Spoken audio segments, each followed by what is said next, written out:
usted sabe que esta semana en Washington iniciaron pues esta ronda de conversaciones entre México y Estados Unidos para la revisión del TEMEC, temas agrícolas, temas también de propiedad industrial se están abordando, pero también hay una agenda laboral que hacia adelante tendrá que ser, digamos que uno de los rubros de mayor interés por parte de los tres países en función, sobre todo, de evitar lo que allá en Estados Unidos le llaman el dumping social. Para hablar de este tema nos acompaña Óscar de la Vega, socio fundador del despacho de la Vega y Martínez Rojas. Óscar, muy buenas tardes. Hola, muy buenas tardes, Rogelio, Sofía. Un gusto estar con ustedes. Óscar, pues coméntanos en la agenda laboral que pues seguramente se abordará en el TEMEC, qué rubros habría que estar atentos en función pues de una negociación que desde el primer TEMEC pues puso el acento en mejorar los ingresos de los trabajadores mexicanos. Sí, totalmente de acuerdo. Y de hecho, la firma del TEMEC fue lo que detonó la reforma constitucional, reformó la reforma laboral Sí. de 2019 y 180 grados hemos cambiado la parte principalmente colectivo sindical, por eso que tú apuntas que se trata, de acuerdo con el gobierno de Estados Unidos, su estrategia de terminar con ese dumping social.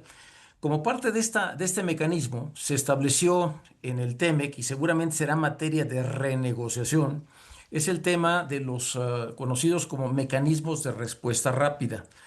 El gobierno mexicano le abrió las puertas al gobierno americano para que éste pudiera hacer supervisiones en empresas establecidas en México del cumplimiento de la ley laboral mexicana y particularmente en dos rubros, la libertad de asociación y la libertad de negociación colectiva. Pero fíjate, Rogelio, que Sí. uno de los puntos que hoy se plantea es que es asimétrico, es decir, Estados Unidos y Canadá pueden hacer este tipo de verificaciones. De hecho, el gobierno americano tiene ya una infraestructura fuerte en la Ujú. Embajada Americana en México, Sí. que son los asesores laborales o labor attachés, como les llaman ellos, quienes hacen el tema de investigaciones en el cumplimiento de estos dos principios que te mencioné. Pero México no tiene la posibilidad de hacer o plantear este tipo de investigaciones que se les denomina mecanismos de respuesta rápida en Estados Unidos, lo cual es una relación asimétrica y parte de lo que el gobierno mexicano pretende es que haya esa simetría, esa equidad Ujú. entre ambas partes. Claro. Siguiendo en ese tenor, Sí. Rogelio y Sofía, Sí. este mecanismo de respuesta rápida que sufren las empresas es un mecanismo único porque no tiene una regulación en el tratado ni en la parte de México. Entonces, se detona por denuncias que se efectúan ante una entidad americana, que es la parte del comercio americano, en las siglas en inglés es el USTR, y este USTR es el que evalúa, haciendo las investigaciones conjuntamente con la Embajada Americana en México, Ajá. si hay o no una violación. Pero se involucra directamente a empresas que están establecidas en México, pues empresas americanas, multinacionales, etcétera. Y fíjate, Rogelio, Sofía, de que no está regulado como un proceso legal. Claro. Tú te enteras de la existencia de estos mecanismos literal por el periódico, que dice que se inició un mecanismo de respuesta rápida. Es cierto. No tienes acceso a esa denuncia porque consideran que es confidencial. Las pruebas que se ofrecen, nunca sabes cuáles son esas pruebas. Eh, no hay un proceso definido y es un poquito, si me permites, una analogía. Es algo así como el libro de Franz Kafka del Ujú. proceso. Dicen que Sí. si Kafka hubiera vivido en México sería costumbrista. Pues aquí, esa novela que no dice, no hay procesos, no hay valoración de pruebas, y sí hay sanciones, y las sanciones te enteras también por el periódico. No hay una sentencia que te dicte el gobierno mexicano o americano y que te notifiquen como tal. Entonces, todo eso genera una incertidumbre jurídica. Me parece que parte de este proceso de negociación es establecer unos mínimos, unos criterios mínimos por parte de los gobiernos, tanto americano como mexicano, para que las empresas que se encuentren dentro de este torbellino puedan legalmente defenderse y en su caso impugnar estas resoluciones. Pero todo esto al final aterriza en lo que tú señalaste. El gobierno americano dice es que el gobierno mexicano, el país como tal, Ujú. hace un social dumping. De hecho, el Tratado de Libre Comercio, el TEMEC, habla de que se debe de llegar a $16 por hora. Exacto. Solo una de las empresas que yo conozco, ensambladoras de coches, es el que ya cumple con esta disposición.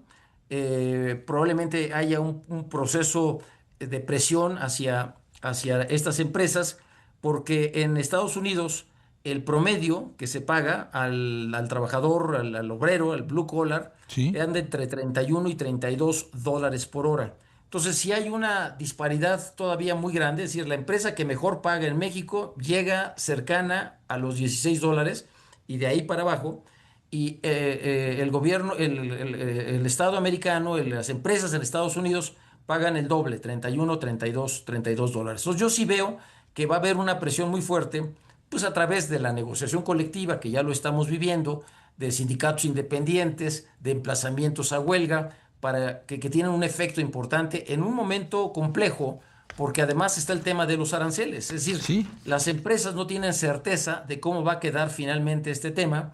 Hay una reducción importante del consumo, principalmente de vehículos, empresas que ensamblan coches y autoparteras, y esto está generando que hay una reducción de la producción y por ende una reducción en la mano de obra. Y por ahí hemos visto ya un par de empresas ensambladoras de coches grandes que están proponiendo o están sufriendo una reducción importante en la fuerza laboral.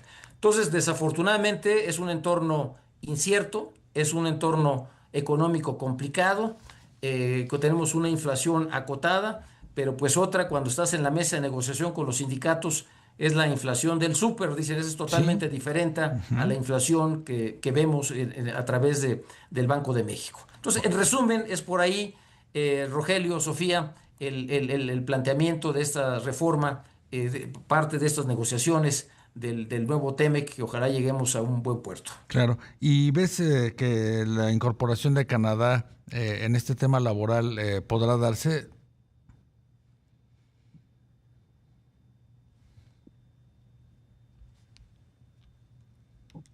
No escuché, perdón, la Sí, pregunta. te preguntaba, Oscar, ya ves que pues en esta semana se ha dado el diálogo exclusivamente entre México y Estados Unidos.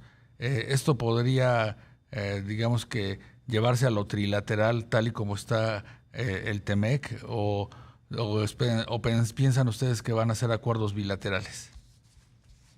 Pues hombre, lo que nos gustaría es que fuera trilateral, ¿no? Para tener un poco más de balance, pero pues el gran motor económico es Estados Unidos. Sí, No hay punto de comparación en las exportaciones de México hacia Estados Unidos y Canadá. Estados Unidos representa más del 80% de las exportaciones ujú, van a Estados Unidos. Hay una dependencia económica muy fuerte, pero también hay muchos intereses de las empresas americanas que para efecto de poder mantener precios competitivos y más ahora con el tema principalmente en el caso automotriz, que lo veo que es sí, de los fuertes promotores de divisas para el país y de empleo para el país, pues la fabricación de automóviles chinos, ¿no? Sobre todo la importación. Esto es algún tema adicional que habrá que estar monitoreando de manera muy cautelosa, pero pues sí, todo parecería indicar que pues se pretende establecer una división entre el comercio mexicano con Estados Unidos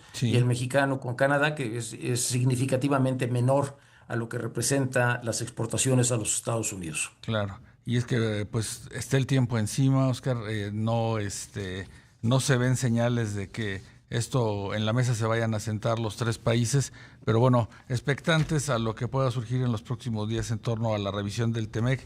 Te queremos agradecer, Oscar de la Vega, socio fundador del despacho de la Vega y Martínez Rojas, que nos hayas acompañado esta tarde. Muchas gracias, Rogelio. Un placer estar contigo y con tu auditorio. Gracias, Oscar.